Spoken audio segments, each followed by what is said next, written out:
welcome to another episode of Money Matters. I'm your host with Josh Zabec and your co-host, Cesar Romero. Today, we wanted to take a little bit of a dive into being a smart and savvy shopper and go over some tips and, things that you can do to increase the efficiency of your time when you're shopping for items, as well as not get ripped off. Yeah, because there's definitely even levels to shopping. Like, somebody who's really good at shopping for one thing might really suck at shopping for another. So That's right. there's no cookie cutter way to being a smart shopper, but there might be some cookie cutter ways that things that are being used, by businesses, to bring in their shoppers, to deal with the shoppers and stuff like that. You mean So, like sales? pretty much. Sometimes there's sales that go on that people think they're getting a great deal, and it ends up they're not getting a good deal at all. They're just buying because their instinct says, oh, I'm saving a bunch of money, let me get that. And then they go home, or they probably never go home to research what they got. Maybe that's just me who does that and ends up having buyer's remorse. And that's something that you don't want to deal with. Yeah, no, and I think everybody, including myself, has dealt with at some point in our lives. So, Yeah, I think I fall into the trap personally of being a retail religion person. If I'm feeling down or, I just need a little quick pick me up, I find it easy to go to the mall and drop some money, and it's always a quick endorphin rush. But Yeah. that's what it is, more or less, is an addiction, right? yeah, I think that's what it is. We feel Speaking good of about being able to addictions. buy something. Yeah, man, got to get your energy drink on. You just got to turn it the other way. They won't let you Why? do free advertising for them. Oh, well, I'm hoping that they see us advertising for them, and they're like, hey, we need to give those guys some free cases of Celsius, and then we're doing that. But They you're can probably pay right. I us when probably we should buy our own Celsius. flip that, hide that so they don't see that, right? Exactly. Meanwhile, we just talked about it, but Celsius is good. There was a deal on those, man. It was 2 for 1. It's like $40 a case. They're usually $20 a case. Oh, nice. No, it was, Thanks. That's smart shopping. Right yeah. there. Is it 2 for 1? It's never 2 for 1. They always pad their price. It gets me. What's relevant to my industry, of course, we talked about in the past, is home improvement sales and replacement window sales. And one of the things that gets me is when somebody sits there and they read through the magazine, they're like, oh, but they're doing buy 4 windows, get 1 free. Like, do you think they're actually giving you a free window? Do you think they're actually giving you 0% financing? Do you not realize, and they don't, because I know it, because that's the industry I was in, but most consumers don't realize that when companies offer 0% interest, they're doing it because they're paying for the interest up front. So it literally would cost that window company on a 36-month 0% interest, cost them almost 20%. So you're paying for that interest one way or another, just like you're paying for that free window one way or another. Right. And I think that's one piece of advice that our parents gave us that we could follow when it comes to shopping is nothing in life is free. That's right. If a business is telling you something is free or the government telling you it ain't free, somebody's paying for it. When it comes to business and usually the direct purchase of items, is usually if there's a free offer, you as the customer are paying for it, and we'll be more than happy to tell you how it works. Yeah, actually, if you guys ever have a free offer that you're looking at, if it's online, whatever it is, send it in to us. Check out under our info section. You can comment. You can send a message directly to us, and we'll check it out just to see. Because even some people, they're so convinced that they're getting a good deal, they actually believe it, and they start telling other people about it. Yeah. And that just means that sales guy did a really, really good job on them. I mean, to me, but the old adage, you're right, is true. If it seems too good to be true, it probably is. There's probably a catch. And most of the sales guys aren't going to tell you what the catch is. They're going to leave it up to you to figure it out. Yeah. Now, to be fair, these sales guys, they train, sales is one of those industries where it's sink or swim. A lot of people don't realize it's sink or swim. And so a lot of companies will throw you out there and, they see numbers and sales as success and not always on the person, right? So it's not always the best people or the best interest of others that end up making it in sales. But like I said, those people, train, and the ones that are good get good. And so as consumers, you don't, right? And salespeople know that.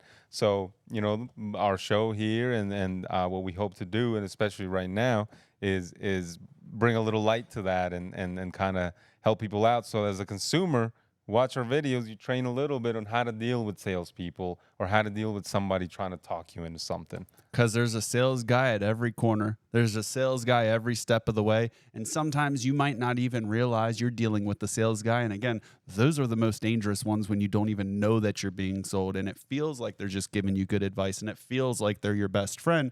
But that's because of their training. Right. That's because they know how to make a living. See, if you go to a karate dojo, you know if it's a black belt, a white belt, you kind of know who you're dealing with. Unfortunately, in sales, you don't really have that. You can look at their cars, Yeah. but the smart sales guys don't buy the expensive cars because they think that in depth about everything. Where if I pull up in a Lexus, me as a sales rep, I'm going to be judged by the customer.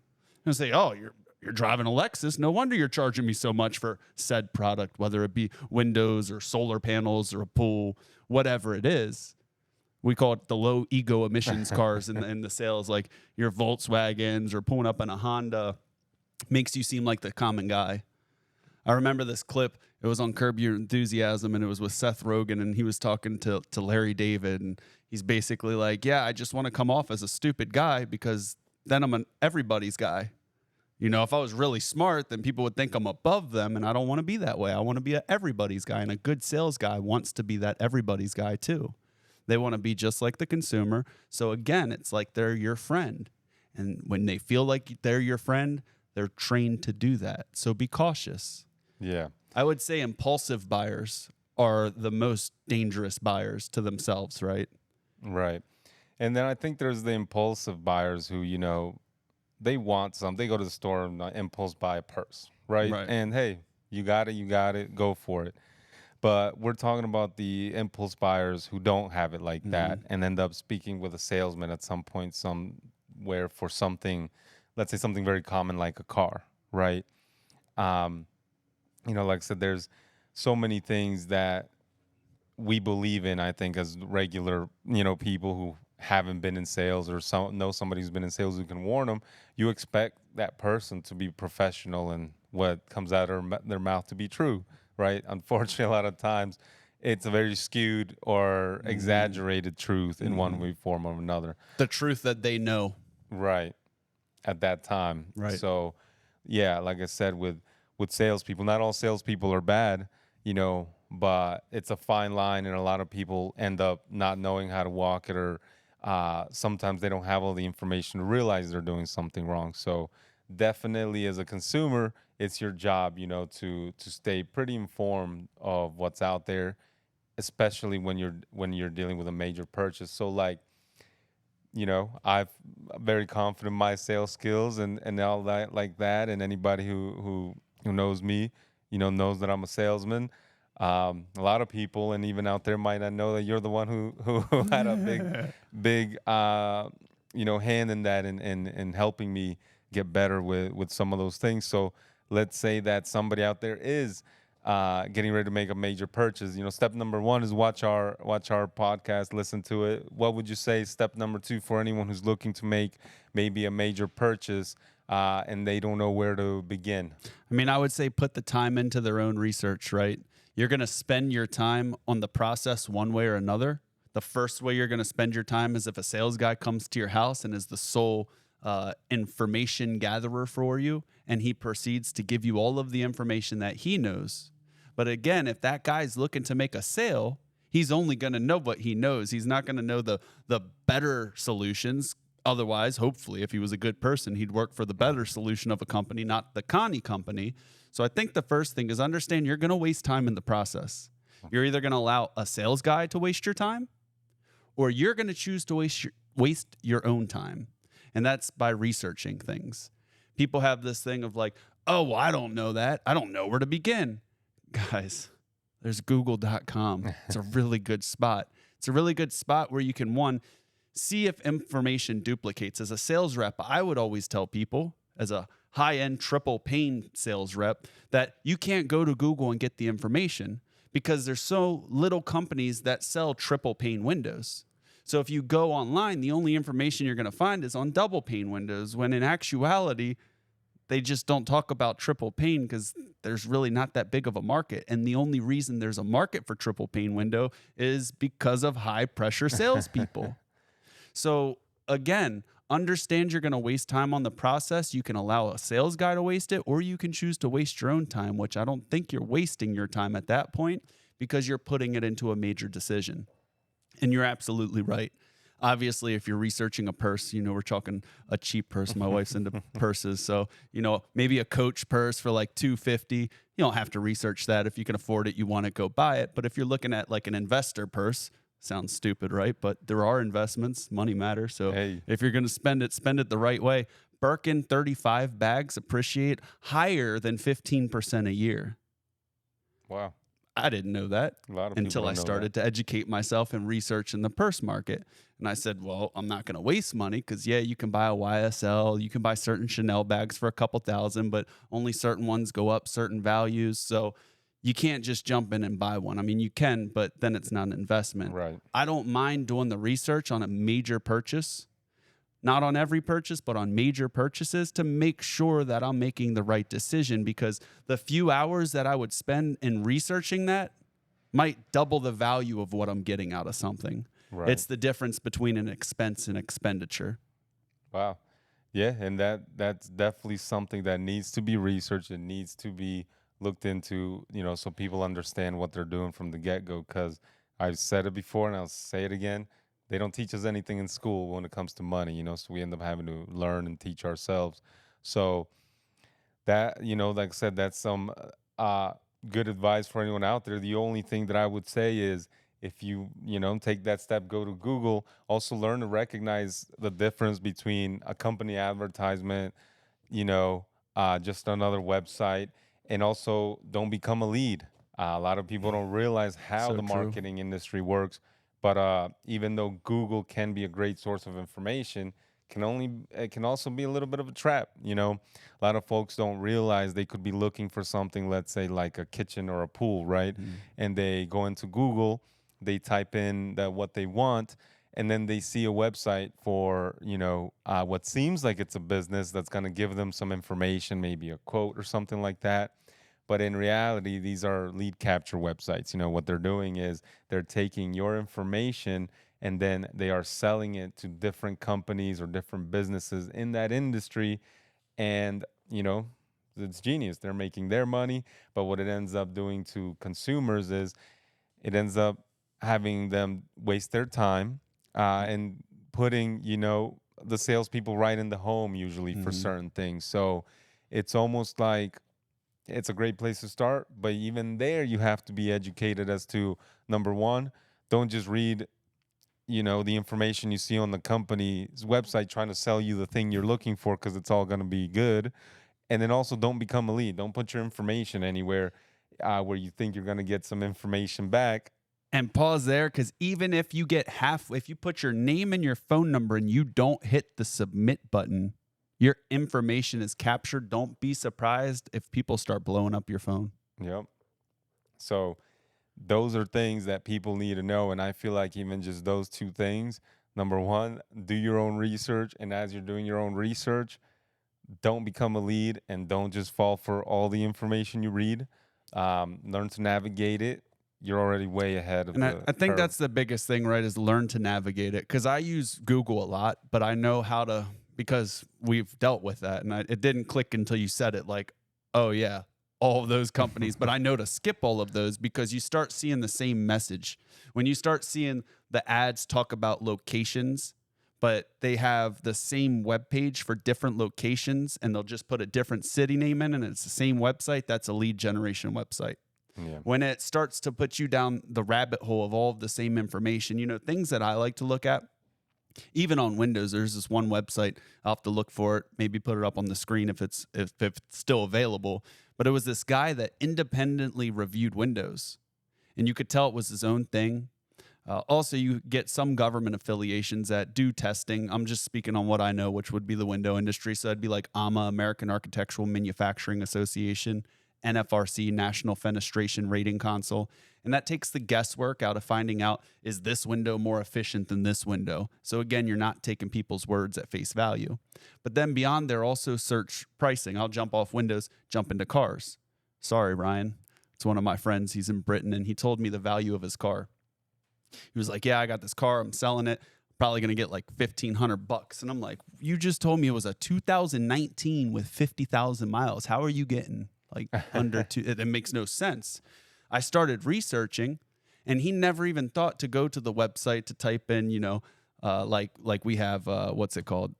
Auto Trader, things KBB, like that. Auto Trader, all of these different sources that you can see what different cars are selling for, so you can start to see the market. Unfortunately, window sales, pool sales, they don't have that. Right. So you can't really see that. You have to rely on other people. And if everybody else is getting ripped off, then whenever somebody tells you a price, it validates your price, and you end up getting ripped off because they got ripped off, and it's just a big circle. But moral of the story, he did some research. He found out he could get a lot more. It was better for him to put the clutch in his car, and then he gave it to somebody that sold the car for him. And he ended up getting more money because he did a little bit of research. That little bit of research can go a long way. The problem with it, though, I drive my wife nuts with this, is when do you call it enough research? When do you feel comfortable enough to make that buying decision? I mean, when would you call it enough research? See, I feel like if you do some research, you eventually find some similar information, right? You'll find different, whether it's an article or suggestions or reviews, you'll start finding things in common, enough for you to put something together, right? As far as like costs of ownership, things like that. And so I think once you start finding a few things in common, once you feel, like what it is that you want, and you feel confident that you have the information more than, the rep or salesperson or whoever you're going to be speaking to. Because something we talk about all the time is, he who knows most controls the situation.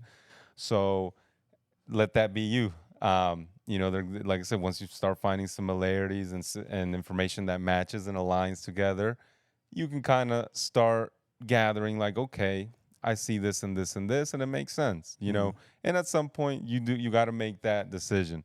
So, like I said, once you have that, then potentially start either visiting the business, visiting the business that you want to go to, or if it is the only way to have somebody come to your residence, your home to look at or speak with you, like I said, be ready ahead of time. With all the information that you've gathered, take notes. Don't take it lightly. Very serious. Take notes, right? Right. So you go in there, go informed. And I would say that if you have to have them come out to your house, make sure you're ready to buy from them. Like it's to the point that you're going to negotiate price and terms, because we'll talk later. That's what sales guys' jobs are to whittle everything down to price and terms. So if you're not prepared to make that decision with that sales guy, you probably shouldn't have the company go out to your house, in my opinion. I mean, a company we were mutually at together had terrible stars on it. It was like 2.9 star review. And the first job was dismantling why we have 2.9 stars, justifying and getting into your house. Well, if somebody can dismantle, 2.9 stars, no, that's great. That means nothing. And you accept that, that's the first lie you're going to believe, and you let that person into your house, no offense, but you're going to be an easy person to close. So don't put yourself in that position.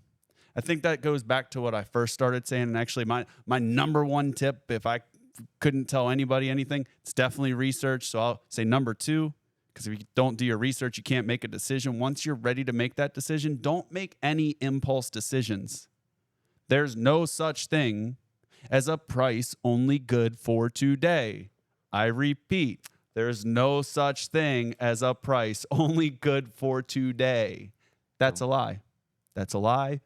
I trained that lie. Actually, while we're on lies, can we go back to Ryan's story? I did lie to you about that. There wasn't a happy ending. He did all of this research, and then he got impatient, and then he ended up taking $2,000. He got $500 more. Oh, I wanted a good story, but the good story didn't happen, because Gotta tell that's the the truth. problem. At some point, you do get overwhelmed with research. So if you find yourself getting overwhelmed with research and you feel like you don't have enough information, it's okay to come back to it. It's okay to think about it for another day. Just take your time with these decisions, because these decisions that you make, especially these rash, quick ones with the sales guy, are typically the decisions that end up costing you for 6 to 15 years, depending on how long you finance it for. Oof. Yeah, the whole thing with the financing and how people get talked into buying things because of that. Like I said, I think goes back with, again, the lack of financial education in general. But we touch plenty of that on um, other episodes and things like that. But like I Yeah, that said, was a good one. If you didn't get a chance to check that out, check out a previous episode. We talked about some things that kind of go linear with this, but are definitely different and very informative too. yeah, for sure. So yeah, man, that's what, like I said, that's what I think now. I think it's even still okay to, let's say you've gathered some information, maybe you're not sure, maybe you're just not sure that you've got all the correct information. I would say, as far as like, it's okay. Listen to maybe something that I think our parents said was, I think from back in the day before we had like social media and stuff, or the internet to be able to look up and do pricing. People around us would get three estimates or get three quotes, get Mhm. three opinions, so have three people come to your house. I think back in the day it was because, they had to, they couldn't just go online, right? Right. And so, let's say that, like you said, if you invite somebody to your house, be ready to buy that day because you have that much information. If what they say aligns with you, keep it moving, if it aligns. But also, let's say that if you're on that iffy, not exactly sure, still listen to your parents' advice, have 3 or 4 companies come out, but still do your research on their reviews, the things that they say, stuff like that. And the number one rule is do not buy. Like he was saying, there is no such thing as a sale that is only good for one day. There is no company on this planet that will not want your business 5 days later. Right. So it doesn't matter how many salesmen or how much you hear that they have a sale that's walking with them out the door. I promise you, as a matter of fact, if you tell them all no, they're going to call you back the next day and offer you a bigger discount than they were And it offering you might be that their time. manager calling you back. It's called a rehash program. We'll talk about that next episode, On the maybe. next episode. And then one thing I'll tag on that you said was with the age, the digital age nowadays, right? There's enough opportunity, especially with cell phone cameras. Not everybody needs a studio setup to talk about stuff. You could literally turn on the front of your face camera on and tell us about your experience. And I'll put a challenge out there right now. Anybody that listens to this will give away something. I don't know what it would be. It might be an empty Celsius can. It might be a case of Celsius if we get sponsored, or it might be something bigger. But I would ask some of our viewers to submit their experiences, because I feel like the more shared experiences that we can put online to go off of, the good companies will rise, cream rises to the top, and the bad high pressure companies that shouldn't be here in the first place will all get exposed. But that's what it is. We touched on it last episode. It's like media, the way everybody talks about the media not exposing thing, being on corporate payroll. YouTube's not on a corporate payroll. Anybody can post to that.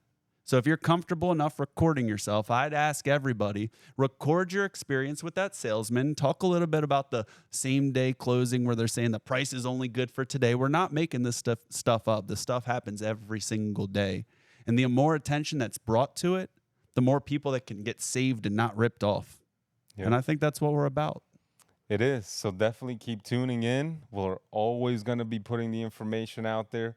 Why? Because we used to do it, and we want to make things right. We want to keep people informed of what's out there. So when guys like we used to be come out, you know exactly, how to deal with them and be a little bit more prepared. So, and hey, if when you're watching this, you just signed a contract with one of those guys, hit the comments. We'll let you know how to get out of these high pressure sales contracts. Okay. So like I said, keep watching. We're always going to have the good information. We're always going to be making the time to bring the information out to people and help people out. Hey, so and don't forget to hit that like and subscribe button, and you'll get notifications. Stay tuned on everything we do, and you will be smarter shopper, smarter financial investment, smarter overall. We'll see y'all next week.